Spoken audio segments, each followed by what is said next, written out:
ప్రజల స్పందనే టీడీపీ గెలుపుకు నిదర్శనం. కర్నూలు టీడీపీ అభ్యర్థి టి. జి. భరత్. పెద్ద మార్కెట్ నుండి మున్సిపల్ ఆఫీస్ వరకు టి. జి. భరత్ భారీ ర్యాలీ. వేలాదిగా తరలివచ్చిన ప్రజలు. పసుపుమయమైన నగరం.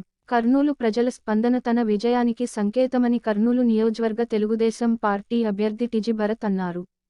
నగరంలోని పెద్ద మార్కెట్ వద్ద నుండి మున్సిపల్ కార్యాలయం వరకు ఆయన తన తండ్రి మాజీ రాజ్యసభ సభ్యులు బీజేపీ నేత టి. జి. వెంకటేష్తో పాటు నేతలందరితో కలిసి భారీ ర్యాలీ చేపట్టారు.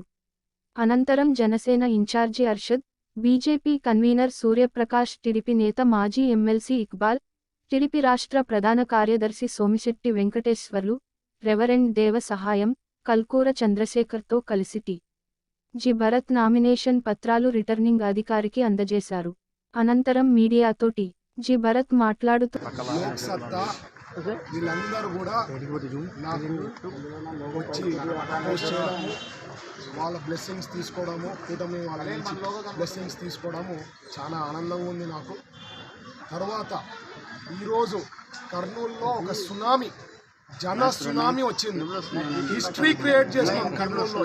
ఇప్పుడే సోమిశెట్టి వెంకటేశ్వర గారు చెప్పినారు, ఆయన ఎప్పటి నుంచో రాజకీయాల్లో ఉన్నారు, చూశారు, మీరు కూడా చూశారు ప్రెస్గా. కర్నూలులో ఇంత పెద్ద ఎత్తున ర్యాలీ ఎప్పుడు జరగలేదు.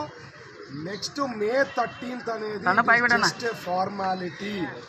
ప్రజలందరూ డిసైడ్ అయిపోయారు, ఒక్క ఛాన్స్ భరత్కి ఇవ్వాలా, కష్టపడుతున్నాడు ప్రజల కోసం, 10 ఏళ్ల నుంచి ఓడిపోయినా ప్రజల మధ్యలోనే ఉన్నారు, సేవ చేస్తున్నాము, ఒక ఛాన్స్ ఇస్తే నేను ఇచ్చిన 6 గ్యారంటీలు 5 ఏళ్ళలో చేయబోతున్నా. మా 6 గ్యారంటీగా భవిష్యత్ గ్యారంటీ ఇచ్చిన చంద్రబాబు గారు. అందరికీ నమస్కారం. ఈరోజు జన ప్రభంజనం ర్యాలీలో చూసిన తర్వాత మా టీజీ భరత్ గారు అఖండ మెజారిటీతో విజయం సాధించడం ఖచ్చితమని తెలిసిపోయింది. 2019లో అప్పుడు ఏదో వైఎస్ఆర్సీపీ ప్రభంజనంలోనే ఆయన కేవలం 2000 ఓట్లు వచ్చింటే అప్పుడు గెలిచేవాడు. అంతటి ప్రభంజనంలో 23 సీట్లు అప్పుడు టీడీపీకి వచ్చిన తరుణంలోనే ఆ ప్రభంజనాన్ని తట్టుకున్నవాడు. ఖచ్చితంగా ఈసారి అఖండ మెజారిటీతో ఆయన విజయం సాధించబోతున్నాడు.